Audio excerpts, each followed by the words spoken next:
Now, listen, I've been to Pleasanton before because I do, Tommy T's Steakhouse and Comedy Club up there. Ooh, it's the big showbiz venue. But the last time I was in Pleasanton, though, I couldn't understand why they called it Pleasanton, because I stayed in this big, chain hotel. Looked like a Belgian lunatic asylum, right? It was like... And it was right next to the side of the freeway. And I won't say what the hotel's called, because that wouldn't be fair. It rhymes with Schmilton.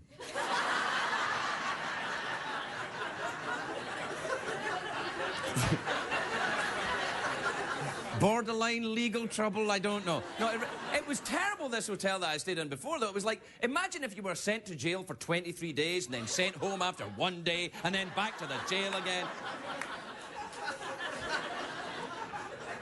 Anyway, this time I didn't stay at the Rhymes with Schmilton Hotel. I stayed in downtown Pleasanton at a place called the Rose Hotel, which is fantastic. It's beautiful.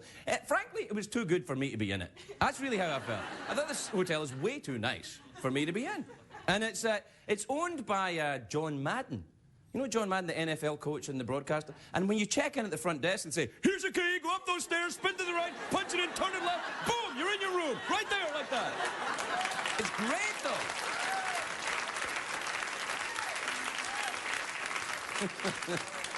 It's, of course, if John Madden were Scottish, that's what he would sound like. Anyway, the town of Pleasanton itself is really lovely. It's like a throwback to another time. There's trees lining the streets, kids riding the bikes, guys with big moustaches, people smoking because it's good for you. People talk like old-timey talk. They go like, "Say, Mac, what's the big idea?" I love that. I love that when people say, "Say," before they say something. Say, what are you doing? I'm going to say something. When they say that, you know they're either from the 1930s or they're completely insane. It's fantastic. "Say, the wife and I fancy going to Europe this year. Only 3 days by airship. What do you think? That Hindenburg looks very luxurious." Yes, the Hindenburg. Topical late-night humor coming your way. Is that like 100 years ago or something? Anyway, Pleasanton was fantastic. Lovely town. No chain stores at all in the main street. Not one chain store. It made the town feel very authentic. And the local pizza place, right? The local pizza joint is called Gay 90s Pizza. I am not making that up. That's what it's called, Gay 90s Pizza.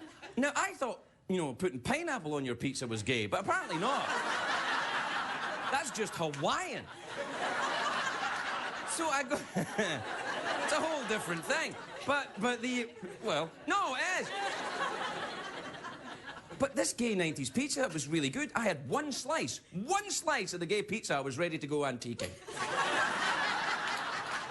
One slice. I didn't dare eat the whole pie.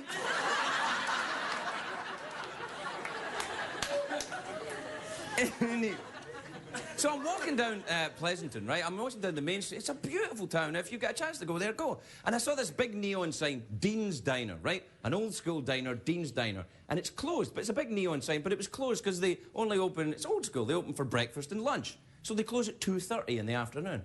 And I'm thinking, well, if you close at 2:30 in the afternoon, why do you need a neon sign? You don't need a neon sign. The only time it's on, oh, look, the neon sign for the closed diner. Anyway, I loved the fact there were no chain stores in this town until I realised there was not one single Starbucks in the entire street. I know, that's the exact noise I made. I went... that exact noise, I sounded like 100 half-in-the-bag people. I was like... Where's the Starbucks? That's what I sounded like. I was like... But I was thinking, no Starbucks? What kind of madness is this? Are these people heathens? A dog couldn't live like this. And I was very upset, so I called the Starbucks Corporation, and they put 2 stores in while I was on the phone.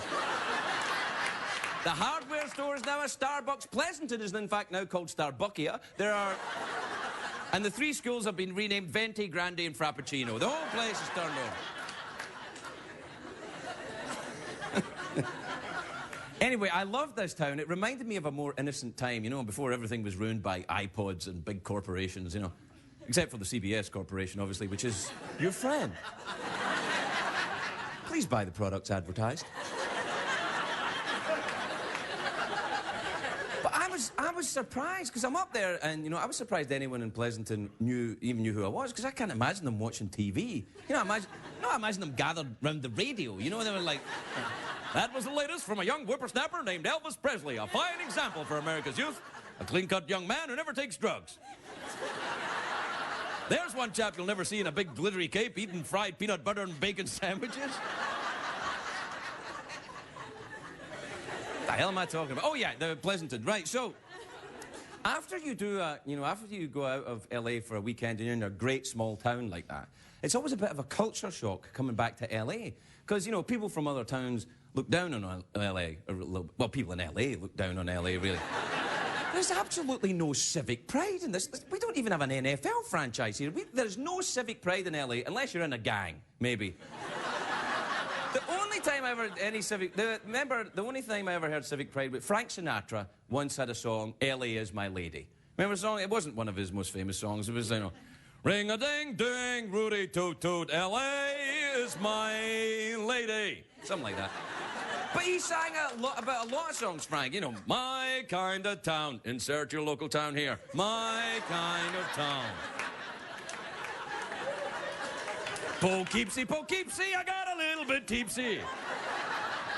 But L.A. is my lady is better than his other song. Tucson is my bitch. All right, we got a big show tonight. Avril Lavigne is here.